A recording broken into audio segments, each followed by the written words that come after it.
Okay, ഫിഖിലെ 25ാമത്തെ പാഠം ഹജ്ജും ഉംറയും. ഹജ്ജും ഉംറയും ജീവിതത്തിൽ ഒരിക്കൽ മാത്രമാണ് നിർബന്ധം. ഓക്കെ, ജീവിതത്തിൽ ഒരിക്കൽ മാത്രം നിർബന്ധമാണ് ഹജ്ജും ഉംറയും. ചോദ്യം വരും കേട്ടോ. അവ നിർബന്ധമാകാൻ ചില ഷർത്തുകളുണ്ട്. ഈ ഷർത്തുകൾ പ്രകാരം അതിന് നിർബന്ധമാകുന്ന ഷർത്തുകളാണ് പറയുന്നത്. ഹജ്ജും ഉംറയും വാജിബാകുന്ന ഷർത്തുകൾ, നിർബന്ധമാകുന്ന ഷർത്തുകൾ വരെയുള്ളൂ. ഒന്ന്, മുസ്ലിം ആവുക. മുസ്ലിം ആണെങ്കിൽ ഹജ്ജ് ചെയ്യുന്നുള്ളൂ. സ്വതന്ത്രനാവുക, സ്വതന്ത്രനായിട്ടുള്ളൂ. കഴിവുള്ളവനാവുക.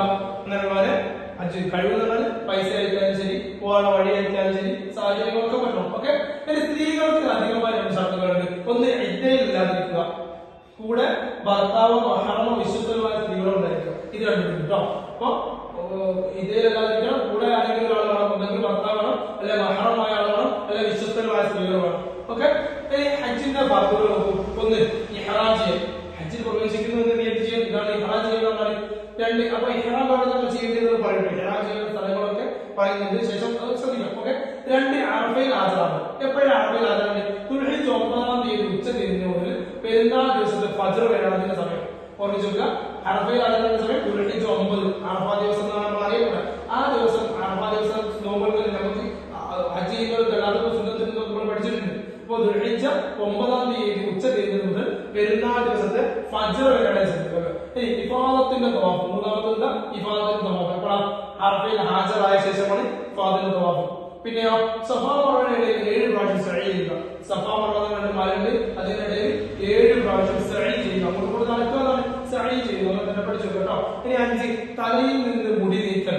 ഇതാണ് 5. 6, തർത്തീബ്, ക്രമമായി തന്നെ ചെയ്യണം. ഓക്കെ, ഇനി അറഫയിൽ ഹാജരാവൽ ഒഴികെ ഈ പറഞ്ഞതൊക്കെ ഉംറക്ക് ഫർളാണ്. ഉംറയുടെ ഫർളാണ് അറഫയിൽ ഹാജരാവുക എന്ന് പറഞ്ഞു വെച്ച് ബാക്കി 5 ഫർളുകളും ഉംറയുടെ ഫർളുകളാണ്. ഓക്കെ, ശരി. ഇനി ഹജ്ജിന്റെ വാജിബാത്തുകൾ. ഓക്കെ, ഹജ്ജിന്റെ ഫർളുണ്ട്, വാജിബാത്തുണ്ട്. ഇത് രണ്ട് പട്ടികയിൽ ഒരു ചോദ്യം വരാറുണ്ട്. അപ്പൊ ഹജ്ജിന്റെ വാജിബാത്തുകൾ: മീഖാത്തിൽ നിന്ന് ഇഹ്റാം ചെയ്യൽ, പെരുന്നാൾ പകുതിയായ ശേഷം മുസ്ദലിഫയിൽ രാത്രി താമസിക്കൽ. 3, അയ്യാമു തശ്രീഖിൽ മിക്ക സമയവും വിലയിൽ താമസിക്കൽ. ഇതോടെ പഠിച്ചു കേട്ടോ.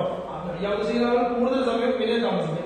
4, ജംറകളിൽ കല്ലെറിയണം. ജംറകൾ ഉണ്ടാവും, അവിടെ പോയി കല്ലെറിയണം. 5, വിദാഇന്റെ തവാഫ്. അപ്പൊ ഇതിലാണ് വിദാഇന്റെ തവാഫ്. എന്നാൽ മറ്റേ പറയുന്ന മറ്റൊരു തവാഫ് ഉണ്ട്, ഇഫാദത്തിന്റെ തവാഫ്. ഇഫാദത്തിന്റെ തവാഫ് പറഞ്ഞാല് വാജിബാത്തിലാണ്, വിദാഇന്റെ തവാഫ് മാറിപ്പോകും കേട്ടോ. ഓക്കെ, ഇനി ഹജ്ജിന്റെ മീഖാത്തുകൾ നേരത്തെ പറഞ്ഞു. ഹജ്ജിന് ഇഹ്റാം കെട്ടാൻ ചില മീഖാത്തുകൾ ഉണ്ട്. അവിടെ നിന്ന് വേണം ഇഹ്റാം ചെയ്യാൻ. അപ്പൊ ഇഹ്റാം ചെയ്യുന്ന മീഖാത്തുകളാണ് യലംലം, ദുൽഹുലൈഫ, ജുഹ്ഫ, ഖർനു മനാസിൽ, ലാത്തിഉത്ത്. ഇതെല്ലാം ഹജ്ജിന്റെ മീഖാത്തുകളാണ്. ഇഹ്റാമിന്റെ കാലം, ഇഹ്റാം കെട്ടുന്ന സ്ഥലങ്ങൾ പറഞ്ഞു. എപ്പോഴാണ് ഇഹ്റാം കെട്ടേണ്ടതെന്നാണ് പറയുന്നത്? ശവ്വാൽ മാസം ഫുള്ള്, ദുൽഖഅദ മാസം ഫുള്ള്, പിന്നെ ദുൽഹിജ്ജ 10-ാം രാവ് വരെ, 10ന്റെ രാവ്, അറഫ ദിവസം രാത്രി വരെ ഉൾപ്പെടുന്ന സമയത്തൊക്കെ ഈ പറഞ്ഞ